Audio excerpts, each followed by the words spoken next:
पाठ चौथा, पर्यावरणाचे संतुलन. तुमच्या घरातल्या वडीलधाऱ्या बरोबर परिसरात नदी, तलाव, ओढा अशा एखाद्या ठिकाणी तुम्ही जा आणि गेल्याच्या नंतर तेथे दिसणाऱ्या सजीवांची यादी तयार करायची आहे. तेथील ज्या सजीवांचे नावं तुम्हाला माहीत नसतील तर त्यांचे चित्रे काढून किंवा त्यांचा आकार, रंग, आवाज, निवारा याविषयीचे निरीक्षण वहीमध्ये नोंदवायचे आहे.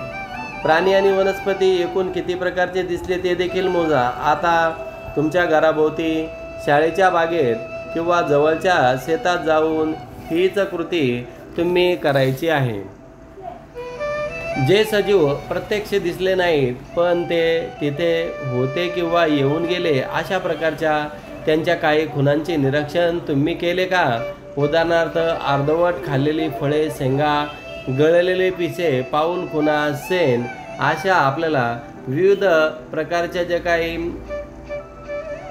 किंवा काही प्राण्यांच्या लेंड्या असतील, घरटी, कोश, अंडी, मधांचे पोळे इत्यादी सूक्ष्म जीवांचे निरीक्षण करणे तुम्हाला शक्य झाले का? तुम्ही गेलेल्या ठिकाणी एकूण किती प्रकारचे सजीव दिसले? तुमच्या निरीक्षणांचे वेळी तेथे राहणारे सर्व प्रकारचे सजीव तुम्हाला दिसले होते का? असे वाटते का की पाण्याच्या ठिकाणी, शेतात किंवा बागेत आढळणारे सजीव वेगवेगळे होते की तेच होते? एखाद्या भागामध्ये आढळणाऱ्या सजीवांची जी विविधता दिसते आणि तेथील जी काही जैवविविधता म्हणून त्यास ओळखले जाते. तुम्ही सजीवांचे निरीक्षण केले त्यापैकी कोणत्या ठिकाणी अधिक जैवविविधता आढळते? एखाद्या क्षेत्राच्या जैवविविधतेचा अभ्यास करण्यासाठी वैज्ञानिक जी निरीक्षणे करतात त्यांची संख्या खूप मोठी असते. दिन व रात्र, विविध ऋतूमुळे अशा सर्व परिस्थितीमध्ये शास्त्रज्ञ नोंदी घेत असतात. खूप उंचावरच्या भागात किंवा खोल पाण्यात राहणाऱ्या सजीवांचे तसेच सूक्ष्मजीवांचे निरीक्षण करण्यासाठी ते विशेष साधने देखील वापरत असतात. अनेक वैज्ञानिकांनी केलेल्या निरीक्षणे जमा केली जातात. त्यांचा पुन्हा अभ्यास देखील करावा लागतो. जसे सर्व प्रयत्न दीर्घकाळापर्यंत केले जातात. जेव्हा कुठे वैज्ञानिक एखादा प्रदेशातील जैवविविधतेची खात्री त्यांना पटायला लागते. पर्यावरण म्हणजे काय? परिसर हा शब्द तुम्हाला माहीत आहे. शाळेचा परिसर सुंदर आहे, बाजाराचा परिसर अस्वच्छ आहे अशी वाक्य आपण नेहमी ऐकतो. परिसर म्हणजे आसपासची जागा. घरांच्या, शाळेंच्या परिसरापैकी गावचा परिसर मोठा असतो.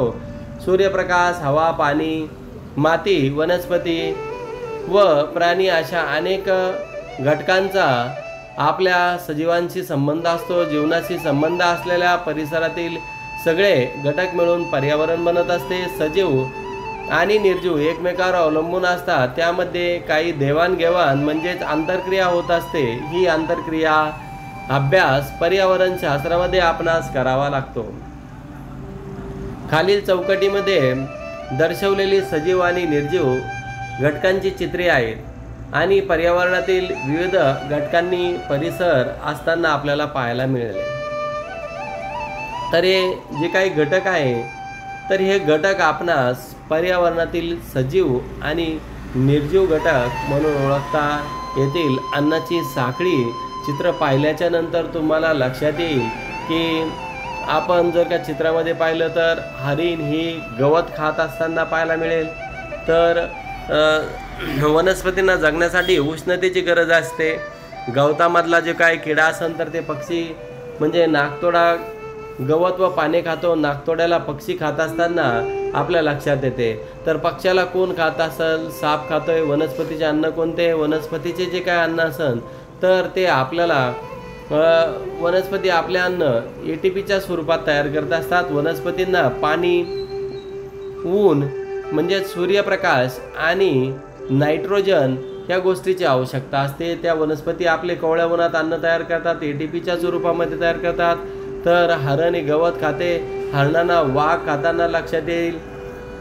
साखळीत अनेक कड्या आहेत. यातील कड्या सुट्ट्या झाल्या तर साखळी म्हणता येईल का? म्हणता येणार नाही. अन्न साखळीतील कडी एक संपूर्ण वस्तू आणली तर ती मागे आणि पुढे असलेल्या कड्यांना जोडलेली असते. एखादी कडी निसटली तर साखळी खंडित होताना लक्षात येते.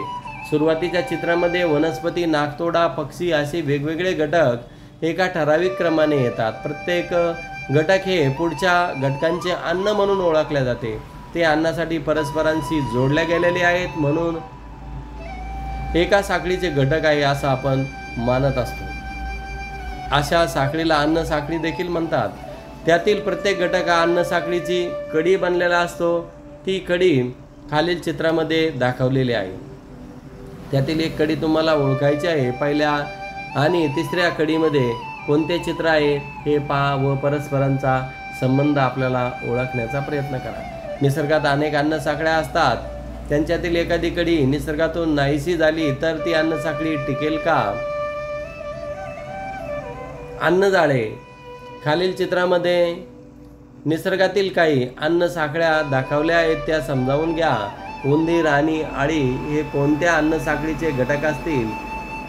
एकच सजीव वेगवेगळ्या अन्न साखळ्यांचे अन्न घटक असू शकतो हे तुम्हाला माहीत आहे, म्हणून त्याला अन्न साखळी असं म्हटलं जाते. म्हणजेच आपणाला अन्न साखळी मुख्य जी काय वनस्पती असते, प्रत्येक सजीवाला लागणारे अन्न पर्यावरणातून मिळत असते. पर्यावरणातील अनेक प्राणी फक्त वनस्पती खात असतात. वनस्पती खाणारे प्राणी खाऊन इतर प्राणी जगतात. पाणी हे हवेतील कार्बन डायऑक्साईड वापरून वनस्पती सूर्यप्रकाशामध्ये स्वतःचे अन्न तयार करत असतात.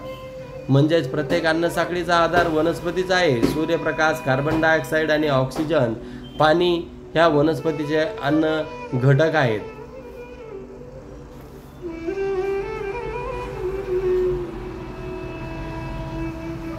पर्यावरणाचे संतुलन राखणे हे गरजेचं आहे. जसं की आपल्याला पर्यावरणात अनेक अन्न साखळ्या असतात. पर्यावरणातील अन्न साखळीचे प्रत्येक सजीवाला अन्न मिळत राहते. तो त्यावरच जगत असतो. पालापाचोळा, प्राण्यांचे मृत शरीरांचे मलमूत्र हे पदार्थ कुजवण्याचे काम मातीमध्ये असणारे सूक्ष्मजीव करत असतात. त्यामुळे मातीमध्ये वनस्पतींना पोषक असे घटक पदार्थ तयार होताना पाहायला मिळते. त्याचा वापर आपण वनस्पती वाढण्यासाठी करतात. जमिनीतील पदार्थ वापर करून वनस्पती वाढ होणे आणि प्राणी वनस्पती अवशेष कुजून ते पोषक घटक पुन्हा जमिनीमध्ये जाणे पर्यावरणातील महत्त्वाचे चक्र आहे. याशिवाय पर्यावरणातील जलचक्रामुळे सर्व सजीवांचा पाणी मिळत राहते. सजीव श्वसनासाठी वातावरणातील ऑक्सिजन वापरत असतो. त्यांना सोडलेला कार्बन डायऑक्साईड वायू वापरून वनस्पती स्वतःचे अन्न तयार करत असतात. या प्रक्रियेला निर्माण होणारा ऑक्सिजन पुन्हा वातावरणामध्ये मिसळतो. हेही एक नैसर्गिक चक्र म्हणून ओळखले जाते. पर्यावरणात अशी इतरही अनेक चक्र असताना पाहायला मिळतात. सजीव आणि निर्जीव यामध्ये परस्पर देवाणघेवाण होत राहत असते. यामुळे पर्यावरणामध्ये जे काही समतोल असन तो राखला जातोय.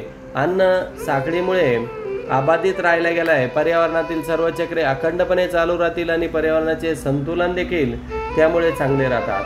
सजीवामध्ये किंवा सजीवांच्या अस्तित्वासाठी पर्यावरणाचे संतुलन टिकून राहणे हे गरजेचे असते. म्हणजेच आपल्याला या पाठामध्ये पृथ्वीवर असंख्य प्रकारचे सजीव आढळतात. किडे आहेत, पक्षी आहेत, आळ्या आहेत, साप आहे, असे वेगवेगळे घटक आपल्याला पृथ्वीवरचे सजीव म्हणून ओळखता येते. पर्यावरणामध्ये सजीव आणि निर्जीव घटकांचे एकमेकाशी संबंध असतो. सजीव हे निर्जीवावर अवलंबून आहे आणि निर्जीवांचे सुद्धा काही संबंध सजीवासोबत येत असतो. जसे की आपण दगडाचा उपयोग आपल्याला वेगवेगळ्या वस्तू बनवण्यासाठी अश्मयुगामध्ये केला होता. वेगवेगळ्या प्रदेशात वेगवेगळे प्राणी आणि वनस्पती सूक्ष्मजीव आढळतात.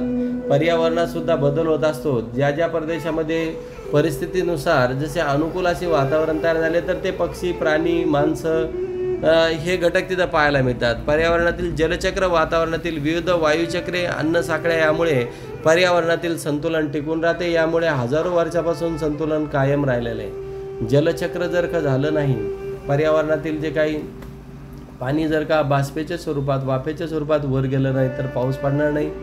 म्हणजे वायुचक्रे सुद्धा आहेत. वायूमध्ये आपल्याला नायट्रोजन वायू, ऑक्सिजन वायू, कार्बन डायऑक्साईड आहे. कार्बन डायऑक्साईडच्या मदतीने वनस्पती आपले अन्न तयार करतात आणि सजीवांचा ऑक्सिजन हा प्राणवायू आहे, तो वनस्पतीपासून मिळतात. वनस्पतीपासून आपल्याला बी, फळे, औषधी वनस्पती, वेगवेगळे उपयोग आपल्याला पाहिलेले आहे. हजारो वर्षापासून आपण तो उपभोग घेत आलेलो आहे.